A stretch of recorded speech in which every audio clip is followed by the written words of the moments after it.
Tuivasa will be fighting Marcin Tybura. This looks like a great fight. Marcin Tybura is like pretty much in the later stages of his career, but he's still doing well. 24-8 is his record, and he recently lost to Tom Aspinall, but defeated Alexander Romanov, Blago Ivanov, Walt Harris, Greg Hardy, lost to Alexander Volkov. He's a very dedicated fighter, and Tai Tuivasa is a clean kickboxer, 6'2", 275 inches of reach. He is a striker, a typical striker, but 3-fight losing skid to Cyril Gane, Sergey Pavlovich, Alexander Volkov.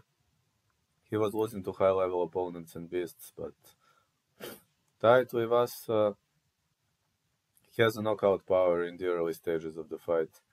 If Tybura survives or takes him to the ground, I'm giving advantage to Tybura. And I think Tybura should win this one without much of a damage, but I'm saying the fight will not go the distance as official call.